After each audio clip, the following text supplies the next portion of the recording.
I went from having a boring corporate job to having my dream art job all in the span of 2 years. And it's because I made a simple promise to myself. And it's that promise that helped me draw consistently without burnout. Now, for those of you that don't know me, I got into art because I wanted to get a tattoo. I had my boring corporate job. I was doing CrossFit, but I also wanted to get a tattoo because it was cool back in the day. I think it's still cool, right? But I didn't want to leave it up to the tattoo artist. So, in order to help me express my vision for the tattoo artist, I was like, I'm going to draw again because I really loved drawing in a past life when I was a kid. And I really want to get back into it so I can at least give them a bit of an idea of what I want to have on my body for the rest of my life. Because of that, I discovered concept art because the internet was there and suddenly I discovered things like conceptart.org and I think CG Society. And so that led me into this thing called concept art. And from that moment on, I got my North Star.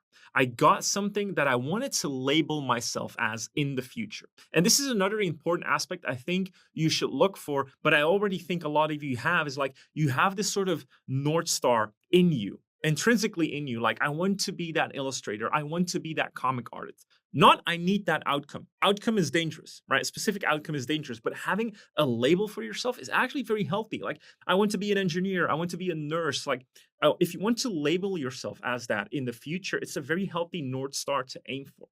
But that's not necessarily what got me drawing every day. What got me drawing every day, and this is sort of the TLDR or the TLDW, is I made a promise to myself that I would draw every spare time I had. That's it. Now, that sounds ridiculously simple, and it is. But here are a couple of things that will drastically help you actually make that promise way easier because it's a simple concept, but it's hard to apply. And I got these sort of, or at least I sort of reverse engineered a couple of things that I noticed in my own behavior that really helped me keep up with that promise. And so here are a couple that I would recommend you do if you want to get back into art and keep it up consistently. So number one is pretty straightforward, but very hard to do, is getting rid of obstacles. And the obstacles are the things, the excuses in your life. For instance, you don't need to play that video game every day if your North Star is, being an illustrator or whatever you want to be. You don't need to play that video game every day. You don't need to go grocery shopping every day. You can actually grocery shop one day for the rest of the week and have a lot more free time. So there's these little things, these little habits that you have in your life that you can really get rid of in order to free up some more free time that you can actually spend on that North Star, on that thing you want to accomplish. And related to that is actually drastically limiting your setup time because this is the biggest excuse, especially let's say if you want to be a painter, right? If you're like getting set up with all of these paints, preparing a canvas, yeah, that will deter you from starting for sure. So it's better to invest in like a digital tablet that can just get you set up instantly. You just load the software and you're off to the races, or just having that sketchbook on your table ready with your desk, pencil next to it, and go. You need to limit your setup time so that you have almost like the system in place to just sit down and start. That will help you get over the excuses of, oh, I wasn't able to do it today because you've limited the obstacles and you've limited your setup time, which is very important because I did this all the time. I not only, so I used to draw every day at lunch during work. Now, there's a million excuses that you can make to not do that. One is the embarrassment for your colleagues. Two is not having the right tools with you. Three is having a limited time. So every time I had this like almost systemized way of just packing my bag, knowing exactly what sketchbook and pencil I was bringing. I had that in my backpack. I opened my locker. I went to the cafeteria, sat down, boom, did the exact same thing, opened the exact tutorial that I wanted. That's like, I knew that my setup time was minimal and I could just start accomplishing what I wanted to accomplish, which was getting better at drawing. And so, second to that is focusing on the act of drawing first, not expecting an outcome, because expecting an outcome is dangerous again because you're setting up expectations that you probably cannot meet. So, what you want to do is you just want to have, you want to have that setup time. You want to limit that. You want to just start and you want to put pencil to paper as fast as possible, not with the expectation of making something, but just for the act, for the sake of drawing or painting. This is why in the beginning, you can do all the shitty tutorials actually. And I think this is I always sort of think back of when I started to draw that I would do things differently 100%. It will make me level up so much faster than even what I did in a short amount of time.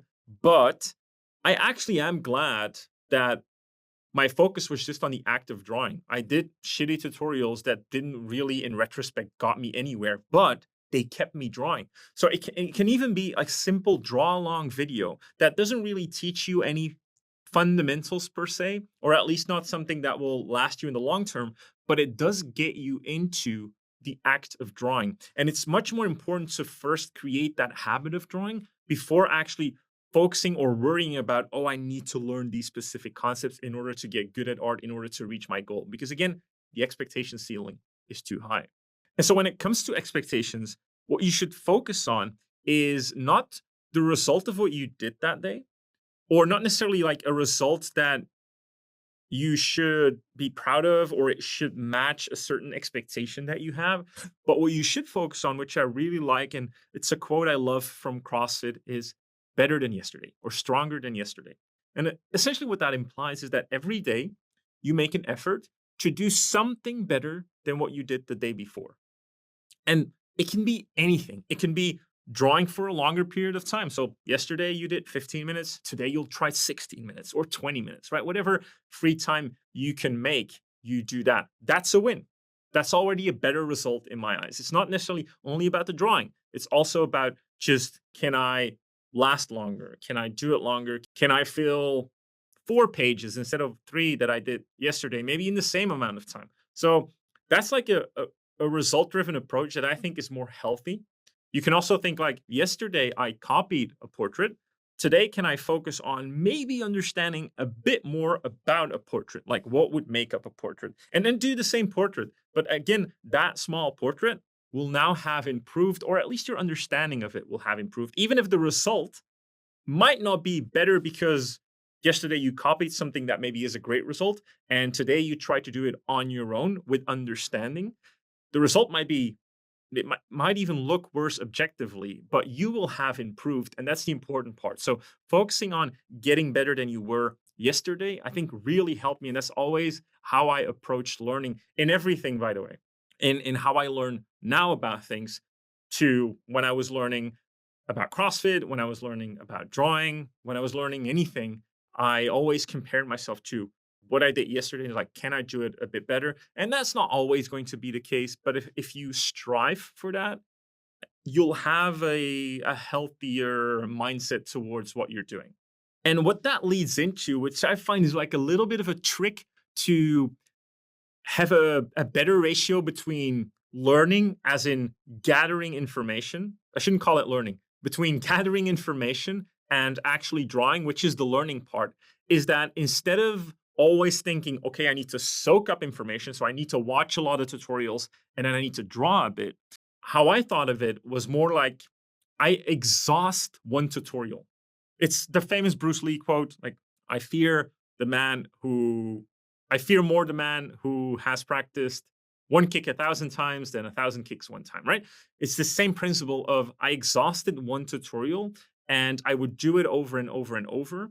And if I let's say exhausted that knowledge of that tutorial, it gave me credits to watch another tutorial. So you should think about it in a way, or at least, this is a recommendation that I give you. You can think about it in a way like, if I draw, I've given myself credit to watch another tutorial or to gain more information somewhere. It's almost like a game, right? You need to level up that profession in order to get into a new area, to level up your profession some more. It's the exact same thing. You need to exhaust that area first that you're at before you move in to the other area. You don't fly or transport to every area at the same time to level up your profession, because you can't. And this is a healthy mindset towards improving, is that ratio wise, you'll be drawing more than you'll be binge watching content.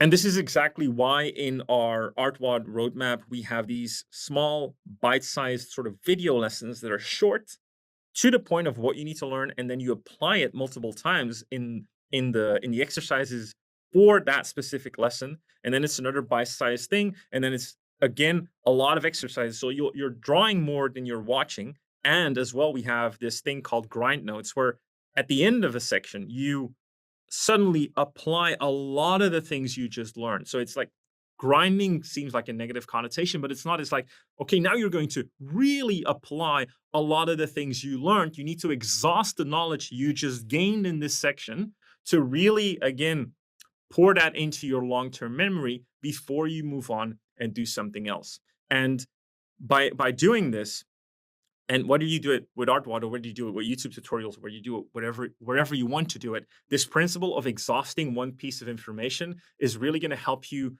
give more focus into how you practice. It's going to give you again those. It's going to give you a lower barrier to entry, so your obstacles, your excuses are out of the way. It's not like, oh yeah, I just didn't find the tutorial I needed today, so I ended up not drawing, or I watched 2 hours of tutorial, now my free time is up and I didn't draw. Right? So all these small things contribute to a more productive way of doing the thing you want to accomplish, right? Is the label you want to accomplish. It's a illustrator, comic artist, painter, concept artist, doesn't matter what it is. That's the North Star. That's the goal. And these are little principles and tricks that can really help you with that promise of drawing every spare time you have. And that spare time, you need to make that up for yourself, how much time per week that is. But you can fill it with something productive and something aspiring instead of the things you're filling it now with. All right. So that's my 2 cents. I hope it was useful. And as always, happy drawing. See you in the next one.